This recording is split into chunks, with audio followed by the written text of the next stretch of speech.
আসসালামু আলাইকুম প্রিয় বন্ধুরা। আজ মেঘলা আকাশ, আষাঢ়ের শেষ সময়। এই জমি কিন্তু কিছুদিন আগে রুয়া হয়েছে। এই ধান কিন্তু এখন ঝাড়ানো শুরু করেছে, গাছ হয়ে বেশ ভালো বড় বড় হয়ে গেছে। এই জমি কিন্তু এক নিড়ন ধোয়া হয়েছে। আর এই যে এই পাশে দেখছো, এইটা হচ্ছে খড় গাছ, আর এইটা কিন্তু মেহগনি গাছ এইটা। আর এই গাছটা কিন্তু ঝড়ে ভেঙে গিয়েছিল, তারপরে এই গাছটি আর মানে পাতাও গজায়নি, জ্যান্তও হয়নি। আর এই যে দেখা যাচ্ছে, এটা কিন্তু সাজিনা গাছ। আমাদের এই মাঠটি দেখতে খুব সুন্দর। আমাদের এই মাঠে তরকারির চাষ হয় না, তবে ধানের চাষ হয় বেশি।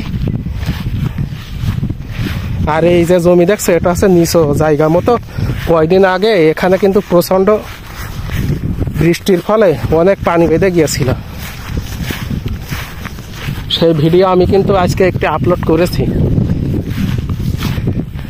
সে পানি হচ্ছে অনেক টেনে গিয়েছে, কয়েকদিন রোদ হয়েছে তো।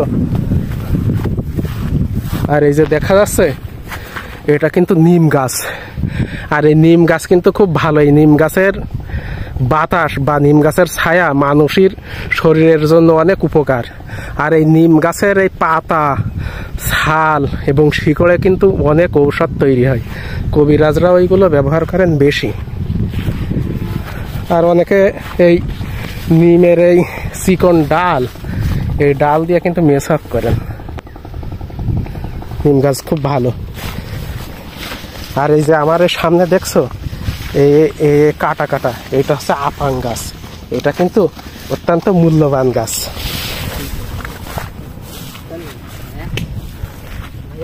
আর এই দেখা যাচ্ছে, এটা কিন্তু খড় গাছ। এক সময় আমাদের এই গ্রাম অঞ্চলের মানুষ এই খড় কিন্তু প্রতি জমিতে রাখতো বা চাষ করতো, মানে চাষ তো না, ফেলাই রাখলেই হইতো। তবে এখন কিন্তু এই খড় আমাদের আর প্রয়োজন হয় না। এই খড় দেখতে কিন্তু অনেক সুন্দর। আর এই গাছ থেকে কিন্তু ওই যে কাশফুল, সাদা তুলা, ওই সৌন্দর্য ফুলটি কিন্তু এই এই খড় গাছ থেকেই হয়।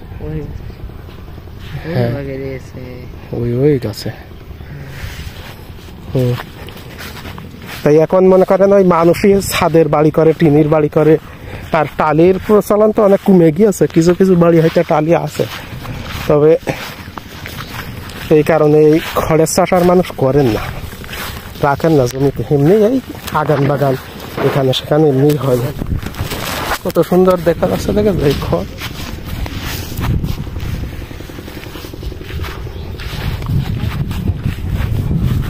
আর এই তো আমাদের সামনে আমাদের ভাই হয় দুইজন, তাদের নিজেদের জমিতে খুশি দিচ্ছে। খুব ভালো লাগে। মানে যেই ধানের গাছগুলা মারা গিয়েছে, মরে গিয়েছে, সেই জায়গায় এই নতুন করে পাতা গুঁজে দেওয়া হচ্ছে। দিলে ওই জায়গাটা কিন্তু এইটা যাবে। কি ভালো আছো?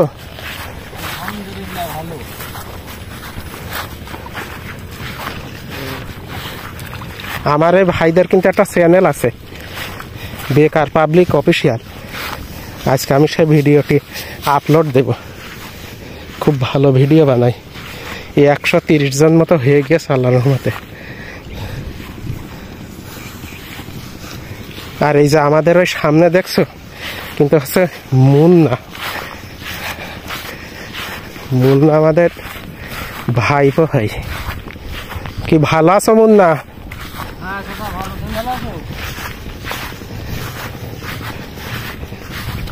এই দেখো, কিন্তু নিজেদের জমিতে এইরকম এই পাতা গুঁজে দিচ্ছে।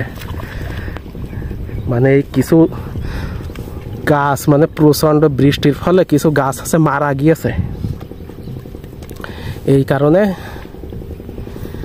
এই নতুন এই পাতা গুঁজে দিলে আবার এই জমির ধানটি ভালো হয়ে যাবে।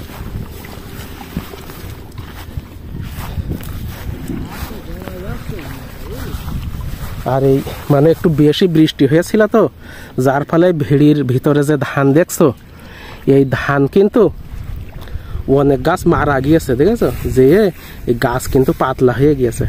আর এর ভিতরে অনেক এইরকম শ্যাওলা শ্যাদলা বা ঘাস লতা পাতা হয়েছে। মানে যদি ধান গাছের মানে বুক গলা পর্যন্ত মানে তলানি মতো পানি হয়ে যায় তাহলে ধান ভালো হয় না।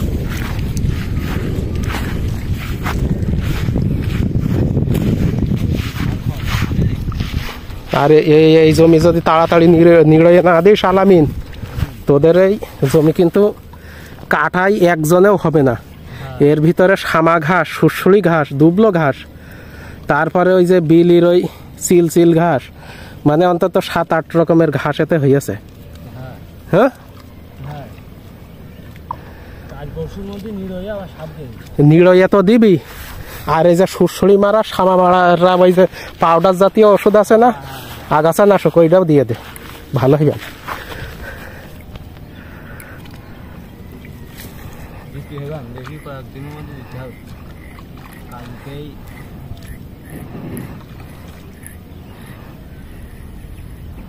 বেশি লাগছে না চাচা, 2 হাতা হলে হয়ে যাইত।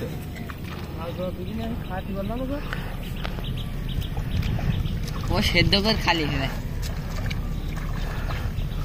ও আগের দিন তো 7 দেওয়ার আগে দেখে গেলাম, কিরাম একটা লাগছিল, 7 দিয়ে ধরা করেছিল একটু গাছ মনে কর কালো দুটি মোটা হয়ে গিয়ে এবার। আচ্ছা, সবাই ভালো থাকেন আর ভিডিওটি দেখেন। আল্লাহ হাফেজ।